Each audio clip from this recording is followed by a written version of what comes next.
Hi everyone, this is Veronica. आज हम बात करने वाले हैं दारोजी बियर सेंचुरी की। यहाँ पे सफारी जो एक्सपीरियंस है वो शुरू किया जा रहा है 28 किलोमीटर्स के एरिया में। ये हम इसके बारे में बात करेंगे। आपकी कोई भी क्वेरी हो आप मुझसे कनेक्ट कर सकते हैं सोशल मीडिया पे, because I feel together we can make a huge difference, चाहे फेसबुक, इंस्टाग्राम या टेलीग्राम पे। पीडीएफ जो है वो आपको सिर्फ और सिर्फ मेरे टेलीग्राम चैनल पे ही मिलेगा। अब देखिए, बहुत सारे जू, नेशनल पार्क्स में आपने सफारी एक्सपीरियंस लिया होगा, क्योंकि ये आपको इंटीरियर्स ऑफ नेशनल पार्क या वाइल्ड लाइफ सेंचुरी जो भी हो वहाँ ले जाते हैं और एनिमल्स दिखाते हैं। तो यूजुअली जितना आप खुद एक्सप्लोर कर पाएंगे उससे ज़्यादा एक्सप्लोर कर सकते हैं। तो यहाँ पे much awaited 28 kilometre long safari ride जो है वो शुरू कर दी गई है दारोजी बियर सेंचुरी में।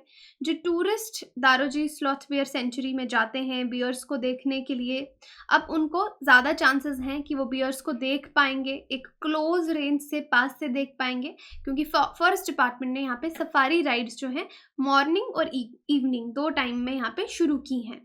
अब दारोजी बियर सेंचुरी जो है ये कितने एरिया में है? 82 square kilometre in Ballari and Vijayanagara districts. Only place, ये इकलौती इस तरह की जगह है इंडिया में, और यहाँ पे ये प्रोटेक्टेड एरिया है स्लॉथ बियर्स के लिए। इस सेंचुरी में बियर्स के सिवाय आपको reptiles, mammals, peacocks, jackals, boars, leopards और कुछ रेयर बर्ड स्पीशीज भी मिलेंगे। तो दारोजी बियर सेंचुरी यहाँ पे बियर्स के साथ साथ और भी एनिमल्स यहाँ पे जो है वो पाए जाते हैं। इनिशियली यहाँ पे 2 गाड़ियाँ लगाने की बात की गई थी, जिसमें हर एक गाड़ी में 9 सीटें होंगी, 9 सीट्स होंगी, और हर गाड़ी में एक गाइड भी होगा। गाइड का क्या काम रहेगा? जो बताएगा कि ये एनिमल कौन सा है, कौन सी स्पीशीज है। अब बियर्स के बारे में आपको मालूम होना चाहिए कि ये नॉक्टर्नल है। नॉक्टर्नल यानी ये एक्टिव होते हैं ड्यूरिंग नाइट। दिन में ये रेस्ट करते हैं, रात को ये एक्टिव रहते हैं। और इवनिंग सफारी आपकी ज़्यादा बेहतर रहेगी, क्योंकि इवनिंग के उस टाइम ये अपने डेन से बाहर आते हैं, क्योंकि इनका इवनिंग रात का समय शुरू होने वाला होता है, ये एक्टिव हो जाते हैं, नॉक्टर्नल हैं। तो ज़्यादा चांसेस हैं जो सफारी में जाएंगे वो इवनिंग टाइम में बियर्स को स्पॉट कर पाएंगे। Daroji sloth bear sanctuary Ballari district Karnataka जो है वहाँ पे ये है। एशिया का फर्स्ट स्लॉथ बियर सेंचुरी है। एशिया में पहले इस तरह की बियर सेंचुरी तो नहीं थी, तो पहली बियर सेंचुरी है। अराउंड एरिया इसका मैं आपको बता चुकी हूँ 31.94 स्क्वायर माइल्स। और सेंचुरी को क्रिएट भी इसीलिए किया था कि हम स्लॉथ बियर्स को प्रिजर्व कर पाएँ, कंजर्व कर पाएँ, कि कंजर्वेशन की तरफ काम कर पाएँ। तो मैप में आप यहाँ पे देख सकते हैं कर्नाटका, यहाँ पे ये जो सेंचुरी है ये पाई जाती है। ओके, यहाँ पे मैप में ही आप देखिए, यहाँ पे बलारी वाला एरिया है जहाँ पे ये सेंचुरी है। It is about 50 kilometre from Ballari and about 15 kilometre from the world heritage site Hampi.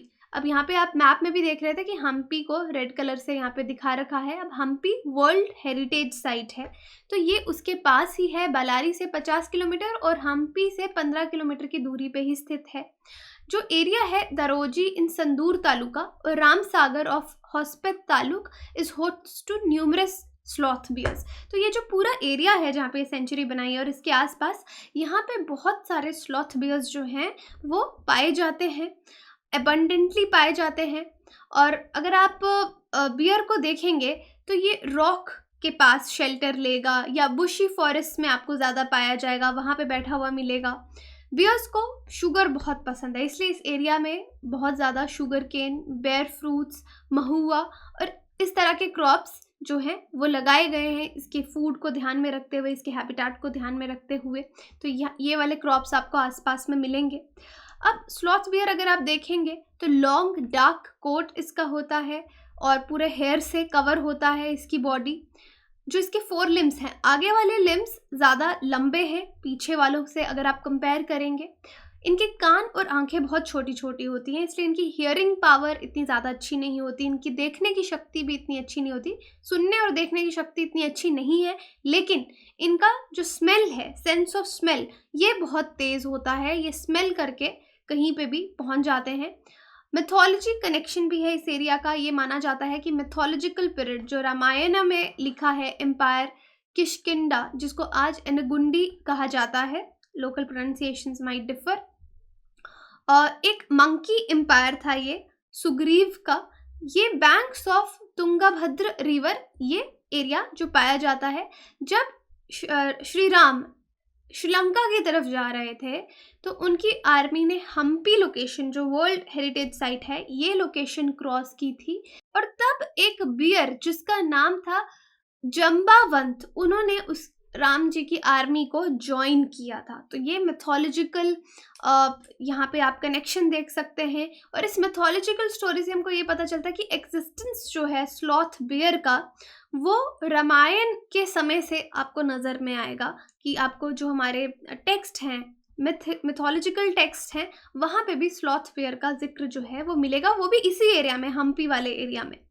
Sloth bear की 2 सब स्पीशीज हैं। एक है आपका इंडियन स्लॉथ बियर, मेल्यूरस मेल्यूरस उर्सिनस उर्सिनस। ये साइज में काफ़ी बड़ा है, वेल नोन है, और ये सब स्पीशीज बहुत फैली हुई है, बहुत जगह आपको मिलेगी। जो एरियाज जहाँ पे फॉरेस्ट कवर अच्छा रहता है वहाँ पे आपको ये बियर्स मिलेंगे। लो हिल्स, जो हिमालय का Punjab to Arunachal Pradesh outer range है, जो लो हिल्स हैं, वहाँ पे आपको ये स्पीशीज मिलेगी। दूसरा स्पीशीज है श्रीलंकन स्लॉथ बियर, मेलूरसस यूर्सिनस इनॉर्नेटस। ये इसका साइंटिफिक नेम है, डिफ़िकल्ट टू प्रोनाउंस ये साइंटिफिक नेम है। और श्रीलंकन स्लॉथ बियर, अगर आप इसको इंडियन स्लॉथ बियर से कंपेयर करेंगे तो साइज़ में थोड़ा छोटा है। और ये नॉर्दर्न ईस्टर्न लो लैंड्स जो हैं श्रीलंका के, वहाँ पे यूजुअली श्रीलंकन स्लॉथ बियर पाया जाता है। अब स्लॉथ बियर का बिहेवियर अगर आप देखें तो एडल्ट्स जो बियर होते हैं, एडल्ट बियर हमेशा पेयर्स में ही ट्रैवल करते हैं। आपको 2 बियर साथ में दिखेंगे। क्लाइंब ट्रीज, बहुत ईजिली ये पेड़ों पे चढ़ जाते हैं। ह्यूमन से देखने में आपको बहुत ही आलसी क्लमजी टाइप लगते हैं बियर्स, लेकिन ये ह्यूमन से भी ज़्यादा तेज़ भाग सकते हैं। एक्चुअली दे गैलप, कूदते हुए जाते हैं, लेकिन ह्यूमन जितने तेज़ भाग सकते हैं उससे ज़्यादा ये मूव कर लेते हैं, ज़्यादा तेज़ी से। जो स्लॉथ बियर फीमेल होती है, फीमेल या मदर स्लॉथ बियर आप कह सकते हैं, वो अपने बच्चों को हमेशा साथ में रखती है। और अगर पेड़ पे चढ़ेगी तो साथ पे पेड़ पे लेके चढ़ेगी। वो उसको प्राइमरी डिफेंस समझती है प्रेडेटर्स के अगेंस्ट, कि उनके बच्चों को कोई प्रेडेटर मार ना डाले। और कब्स जो इनके बच्चे हैं बियर्स के, उनको प्रेडेटर से ज़्यादा खतरा रहता है, जिस तरह से टाइगर्स हो गए, लेपर्ड्स हो गए, बाकी के बियर्स हो गए। ओके, तो इनके बच्चों को उनसे खतरा रहता है, इसलिए इनकी मदर उनको साथ ही कैरी करती है। यूजुअली अगर आप देखेंगे ये फीड किस पे करते हैं, फ्रूट्स पे, टर्माइट्स पे और एंट्स पे, यानी इंसेक्ट्स पे बहुत ज़्यादा डिपेंड करते हैं खाने के लिए। जैसे ही किसी टर्माइट या एंट को ये स्मेल करेंगे, क्योंकि मैंने बोला था सेंस ऑफ स्मेलिंग इनका बहुत तेज़ है, अपने क्लॉज से वो ज़मीन का जितना एरिया होगा जहाँ पे टर्माइट्स या एंट्स होंगे उसको एकदम खाली कर लेंगे और उनको खा जाएंगे। वॉयलेंट पफ्स के साथ ये हिला देंगे जहाँ पे वो लोग पाए जाते हैं, इंसेक्ट्स जहाँ पे होंगे, जहाँ पे उनकी कॉलोनी होगी। इंसेक्ट्स को फिर ये सक करते हैं अपने मसल्स के थ्रू, और इस तरीके से ये इन पे इंसेक्ट्स पे ज़्यादा डिपेंड करते हैं। और बहुत ही वाइड रेंज है अगर स्लॉथ बियर्स का, अगर आप देखेंगे कहाँ कहाँ पाए जाते हैं, हैबिटेट्स कहाँ पे हैं, wet dry tropical forest, shrublands, grasslands, 1500 metre in the Indian subcontinent. तो यहाँ पे आपको स्लॉथ बियर्स जो पाए जाएंगे। कंजर्वेशन स्टेटस, किसी भी एनिमल के बारे में हम पढ़ते हैं, बहुत इंपॉर्टेंट है। IUCN रेड लिस्ट में स्लॉथ बियर को लिस्ट किया गया है वल्नरेबल, और 20,000 स्लॉथ बियर ऑलमोस्ट सर्वाइव करते हैं फॉरेस्ट में, इंडिया और श्रीलंका में। Schedule 1 of Indian wild life protection act 1972 में भी लिस्टेड है। स्लॉथ बियर्स एग्रेसिव होते हैं और ह्यूमन पॉपुलेशंस के साथ बियर का कन्फ्लिक्ट भी रहता है। ह्यूमन बियर कन्फ्लिक्ट्स आपको बहुत बार देखने को मिलते हैं।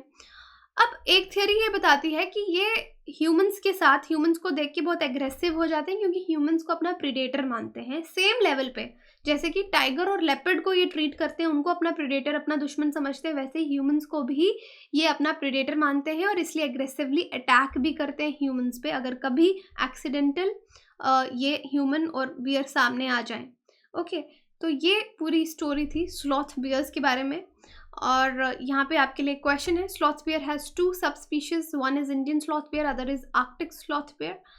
Number 2 is sloth bears can be found in wide range of habitats like wet and dry tropical forest, shrublands and grasslands. तो ये हमने पूरा पढ़ा है, तो आप आई थिंक बहुत इजीली इसको कमेंट सेक्शन में आंसर बता सकते हैं। अदरवाइज आप टेलीग्राम पे पोल पे पार्टिसिपेट कीजिए, आंसर आपको वहाँ से मालूम चल जाएगा। बाकी आप हमारी साइट विजिट कर सकते हैं, एप्लीकेशन डाउनलोड कर सकते हैं कोर्सेज की जानकारी के लिए, और जो नंबर्स नीचे दिए हैं उन पर कॉल करके सारी डिटेल जानकारी ले सकते हैं। Thank you so much.